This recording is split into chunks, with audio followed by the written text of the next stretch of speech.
I do have to say that I have thoroughly enjoyed my conversations with Ken. He is a remarkable person besides what we're going to hear. He has an online presence that is exciting.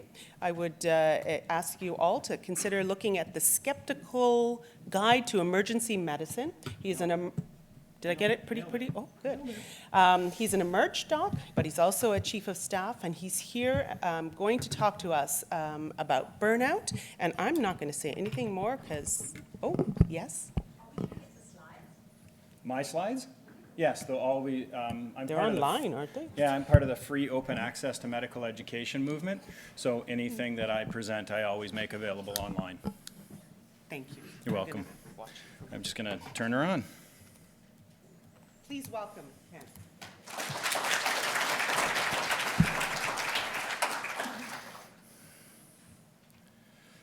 All right.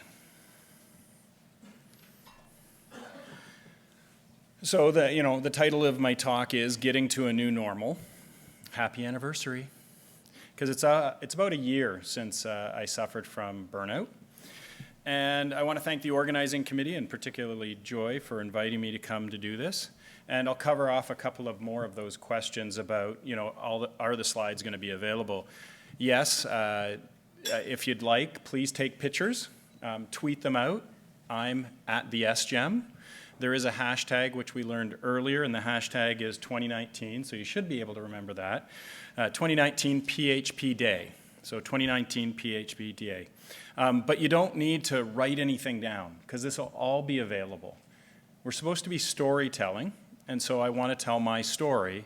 And so you can put your pens down, you can close your laptops, and you can just listen. So I'm glad you didn't do a big introduction, because I have an introduction slide. This is who I am. I'm an evidence-based medicine nerd, as you can tell by the glasses.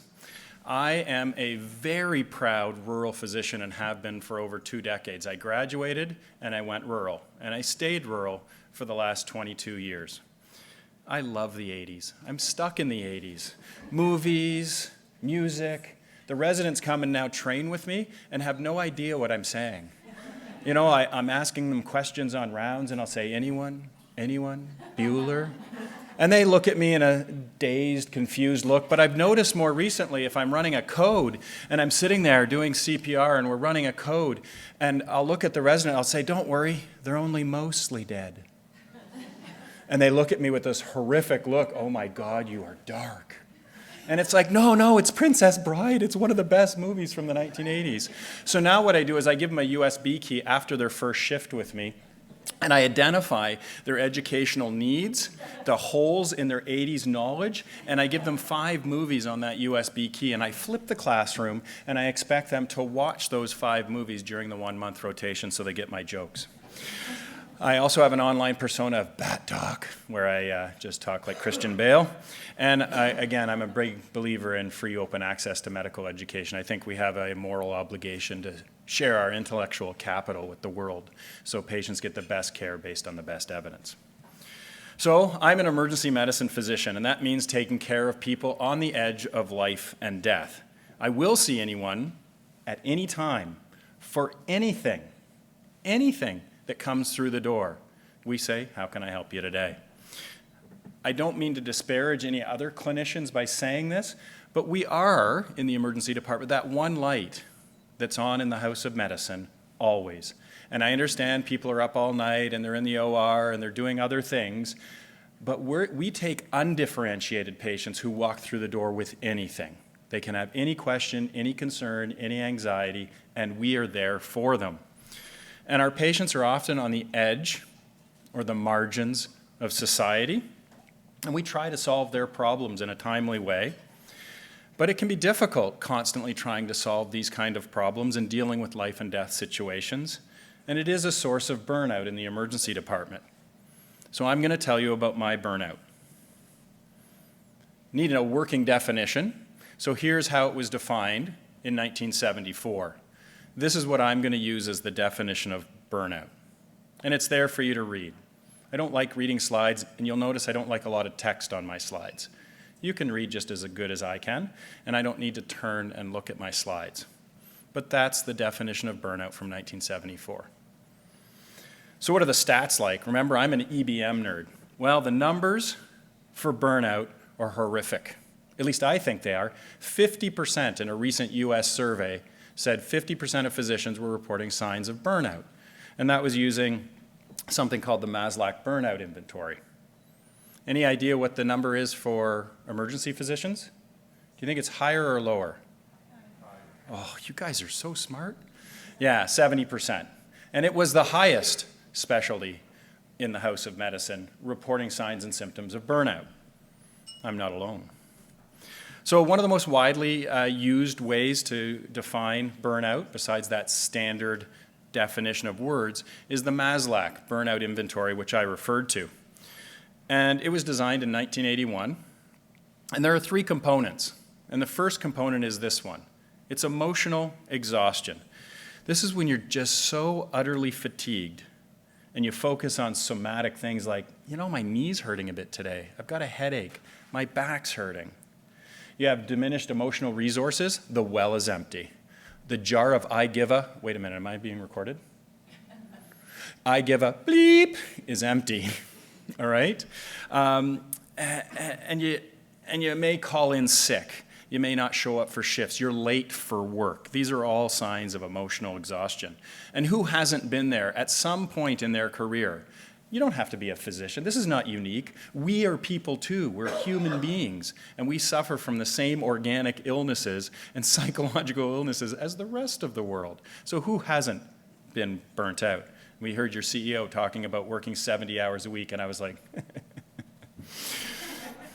70, I wish. All right, depersonalization. That's the second one in the Maslach Burnout Inventory. And this is when you get cynical. That was that cynicism right there at the end that you heard. Callousness, hostility towards other people, patients and staff. And it can lead to remarks like the one I just made about your CEO. He's not here, is he, anymore? I'm safe? Okay, good. He's not watching online. All right, but you know, in my world, we'll call them Gomers, right, from the house of God. Get out of my emergency department, you Gomer. Or you're a frequent flyer. Who hasn't heard that? How many air miles are you collecting on today's visit? Didn't we already see you this week? Those types of really depersonalizing comments that we can put on patients. And then finally, you have a sense of personal accomplishment that is gone. You no longer feel like you're getting anything done. You can't get anything off your to-do list. And people just keep putting things on your to-do list. And you can't check a box and feel like you're accomplishing anything. And it can be overwhelming. I love, Joy, that you mentioned this. So what's the number one reported cause of burnout for physicians? Oh yes, it's the EMR. Now, I didn't call it the EHR because I don't think that there's anything healthy about putting a computer between me and a patient, right? I want to make eye contact, I want to have a therapeutic alliance, and I don't want this. So how long have you had the sore throat? Right? And I'm, you know, they're looking at my back and I'm not connecting with the person. And how much of it is clinical gestalt and nonverbal and can't be captured in a spreadsheet or a tick box? I don't care about, you know, AI until it's sentient. It's not going to be as good as a caring healthcare person sitting at the patient's bedside and showing that they have empathy. So I'm not a big fan of EHRs. And again, I don't call, or EHRs, EMRs. We are expensive data entry clerks now. In fact, I'm a very expensive data entry clerk as the chief of staff sitting there going, any allergies? Okay, yeah, what medications are you on? Right? All of that kind of stuff, trying to capture administrative databases. It is sucking the joy out of medicine. And what happens with people that are burnt out? Well, some have very negative consequences. There's drugs and there's alcohol there, but something that was mentioned earlier this morning was suicide. And I can't quote the actual number on physician suicide, and more importantly, healthcare suicide, because it's not just about physicians, but healthcare suicide, as long as that number is larger than a nice round number, it's too high in my opinion. This should not happen. And if you're a burnt-out physician, you're not going to give great patient care. You have to be healthy to be able to provide great patient care. And if you're not healthy, you can't do that, and you can't give them the best care. So I promised to tell you my story. Here's my story.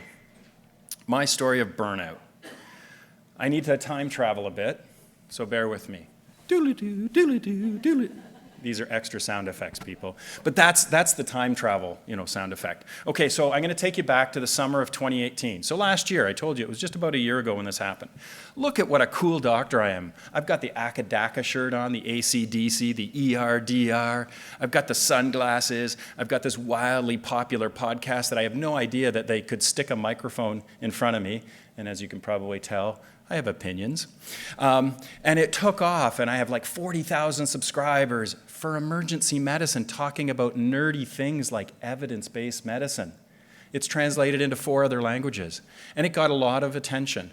And so I got invited to the edge of the world, to the Australian College of Emergency Physicians annual meeting, and they wanted me to be their keynote speaker. Has anybody been to Australia? Holy crap, is that a long trip? And not only that, it was in Perth, Australia. You either go, to the Middle East and over, because it's exactly on the opposite side of Toronto, right? Exactly on the opposite side. So it took about 24 hours to get there, and you have to fly we went Toronto, Vancouver, Sydney, Perth. I mean, I didn't know what day or week it was, let alone, time zone changes. All right. Well, it turned out to be a very meta experience when it came to burnout, because they invited me to this conference to talk about wellness and physician wellness and preventing burnout, because I'm really trying to champion that within the emergency medicine community and with the residents that I have the pleasure to train. And so I'd had a couple of podcasts talking about burnout. I'd done a podcast on mindfulness, and you may be aware of what mindfulness is, but it's really just being in the moment, right? Being in the moment, acknowledging things, and then moving on. And it goes back about 2,500 years to Buddha, but it really became popular in the 1960s. There was these 4 musicians from Liverpool. You might be familiar with them. I see there's enough gray hairs in here, called the Beatles. And I have to explain that. My son came to me, before this talk and said, "Dad, have you heard of the Beatles?" And I'm like, "Yes, I have." So go see the movie Yesterday, by the way. It's a wonderful, uplifting experience about the Beatles. Anyways, the 1960s, and then it became really popular with an MIT professor who brought it to the United States in the mid-'80s. And then in the 2000s, people have apps for mindfulness. You can listen to, "Hello, I'm Andy." Now I know who listens to that app. God, I could listen to Andy all day. What a voice. I hate listening to myself on a podcast, but Andy, the British accent, oh. Anyway, so off I go to Perth, Australia. I'm this Canadian. I'm going to bring all this enthusiasm, this, I am ready to go to the edge. But I'm on the edge of burnout. But I'm going to be talking about, what is burnout, the definition, the causes, the consequences, some of the preliminary stuff I just gave you. But then it hit me. My dad became critically ill just when I was about to leave. Now, his name's Dr. Ken Milne Sr. I've been junior my whole life, little Kenny Milne. This is the big guy. This is my dad. Now, he was an obstetrician, former head of the SOGC, so the national organization, head of the Department of Obstetrics and Gynecology, chief of staff, basically big shoes, people, right? And I inherited his name. And this incredible man, who was extremely fit, went to see his doctor in late August of last year because he was struggling on his 50-kilometer bike rides. Yeah, he's 79 and he's doing 50-kilometer bike rides on a daily basis, and he was getting a bit of a hitch in his thigh. This was August. And what did they find? Stage 4 melanoma with mets to the brain. Wow. This super fit, active, still professionally active, going around the world teaching and doing stuff. So I spent September and October, were a couple of the hardest months, I think, of my life. Building up to this conference, hitting the peak of my career in my early 50s, chief of staff, working clinically, doing all of these things. I won't go into the details of his illness, but I went to all of his oncology appointments and consultations. I went to his chemo infusions. I went to his radiation therapy. I took him to all of these visits. I mean, I'm the doctor in the family, right? It fell on my shoulders. I still remember calling 911 when I was doing, my daily visit. I would go visit him every day at home. And of course, I'm an emergency physician. He goes, "Oh, I'm having some chest pain, Kenny." I'm like, "Okay, well, is it GERD? Hello?" Right? He's a 79-year-old man with metastatic melanoma, and he's short of breath, and I take his pulse, and it's going, he's in rapid AFib. So I call 911. The only time I let go of his hand during the whole experience was when they yelled clear, because then I would have been shocked too. And it got to the point where I moved in for a little bit with my parents and slept with my dad and took care of my dad, because my mom couldn't anymore. And all of this time, I'm working clinically, raising my own family, being chief of staff, and trying to prepare for this big meeting that had been in the works for over a year when they invited me. And my dad, being my dad, was like, "Oh, Kenny, you have to go." And he's telling all of his physicians, when he gets admitted to hospital, that his son was going over to Australia to give this keynote address on burnout. And I'm like, could this get more surreal? Right? Could it be more real for me talking about burnout and wellness while I'm suffering obvious signs of burnout? No, but yeah, we sat in his hospital bed and we did our slides together. And so some of the slides I showed you earlier, he helped design in the hospital bed. And he said, "You have to go, Kenny. You have to go. It's a big honor." So, of course, I followed my dad's advice and went. Now, I'm not a superhero, even though I do dress up regularly as BatDoc, and I brought my mask, Joy, if you want to do a BatDoc video later, okay? We can do. So, I hear you like wellness. It can come a bit creepy, but I try to make it campy, okay? But over those 2 months, I worked to the point of exhaustion, physically, certainly emotionally. There was a lot to process. I wasn't doing all those things you're supposed to do: eating well, sleeping well, exercising, staying in contact with family and friends, exercising. All of that fell to the side while I intensively took care of my dad over 2 months. But I want to share one specific moment, because this is the one, how you have crystallization of memory? And this was the memory walking out of the hospital, big open parking lot after visiting my dad. It's pouring rain. It's October. It's miserable. And what's my problem? I'm so gone. What's my problem? Couldn't find my car. This is me. Click, click, walking around for 20 minutes, crying. Thank goodness in the rain. Because if anybody saw me, they'd see, what the hell is wrong with this person? I'm walking around 20 minutes. The car is actually right there. I've walked past it multiple times with the light going off, and I can't find my car. I can't function. But I went. My wife and I traveled. It took like 24 hours, like I said. I arrived exhausted, had a scorching case of pink eye. I mean, nobody on the plane wanted to sit near me. I mean, this was like, they were ready to check for a swollen joint and a gonococcal infection. It was that, sorry, am I going to be in trouble, Joe? It was that bad. I mean, it was ugly. Thank goodness I put on my Batman mask for the start of the talk.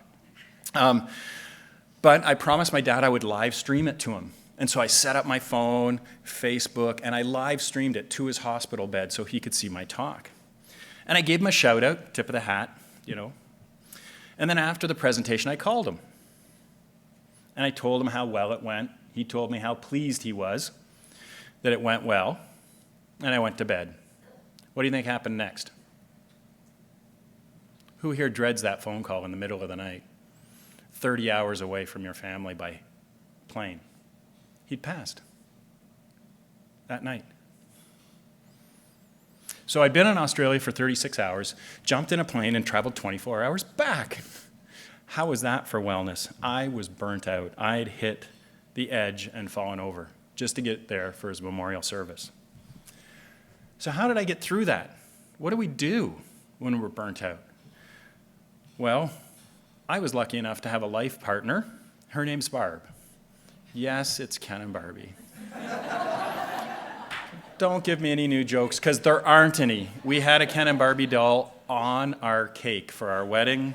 We drove away in a Corvette. I gave her the Barbie lingerie set the night of our wedding. She didn't think that was funny. She's had to put up with this for, 27 years. Anyway, she was there to support me, and as I went through this journey of burnout, my father's experience and help with my family, and I have 3 amazing children that were also wonderful. But I'm going to do a little exercise here with you for 30 seconds. Because I've just shared my story of burnout, and I was really, pinching myself so I wouldn't start crying in front of you. So I'm going to need 30 seconds here, people, to get to the next step. So I'm going to ask your indulgence. Please close your eyes and help me. Close your eyes and think about what you would do if your world came apart. If the person that you respected, your hero, whatever that connection that you have, that deep connection in life, and that person was no longer there, what would you do? Who would you turn to? And what you would want to say to them? So think about that random person, because it's going to be random for all of you, but very specific for each and individual one of you. Think of that person. And then after you open your eyes, not yet, can you please, after this talk, during the break, text them. Tell them how much you appreciate them and how much you love them.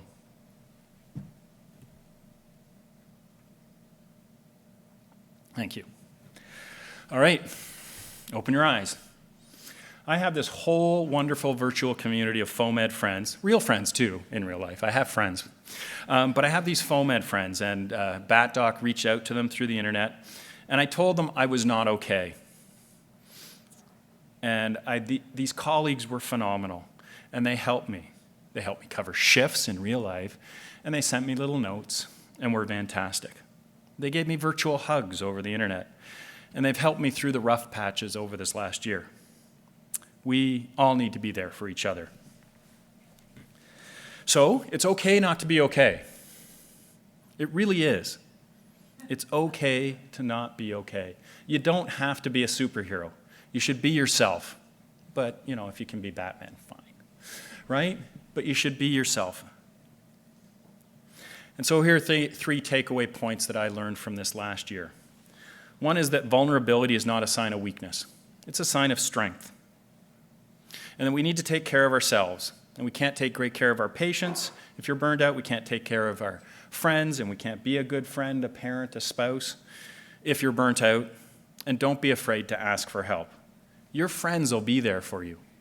You would be there for them. I know you would if they reached out and asked for help. So reach out and ask for help. And there are great resources available, like the PHP.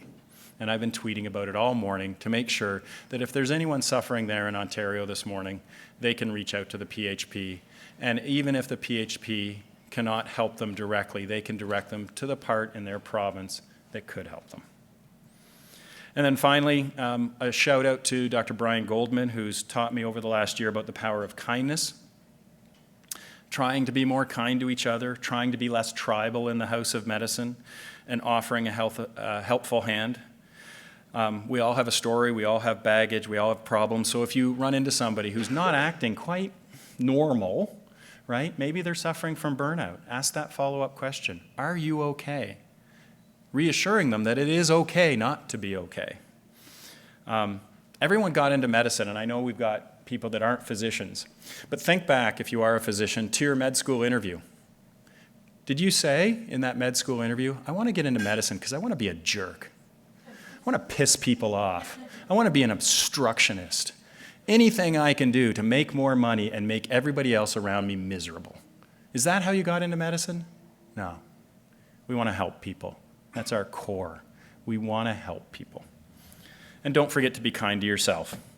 So here's a picture of burnout, and I told Joy I would mention moral injury because there's been a debate about whether it really is burnout or moral injury. And I have a definition of moral injury, but you don't need to know that right now. This is a famous picture from 2015 about an emergency physician. We don't know who they are. The backstory is a teenager died, and they just walked out and collapsed. I really like this picture. It captures the moment. I love the graininess. It's blurry. It's unclear what's really happening. And it draws me into it, making me wonder, what are they thinking? Are they thinking, can I make a difference in this system that is chewing me up and spitting out my colleagues too? Could I have done something different? Could I have saved this teenager's life? What world do I work in where teenagers die and I can't do anything to prevent it? I don't know if we're experiencing more burnout in the healthcare industry, more moral injury in the healthcare system, or if it's a Venn diagram with lots of overlap. But here's what I do know. If 70% of my colleagues, me included, are reporting signs of burnout, it's the system that's the problem. It's not the person that's the problem. And we can't just focus on the individuals and try to make them more resilient, to be tougher. Suck it up, Buttercup. You need more yoga. I'm sorry, I am not suffering from a lack of yoga.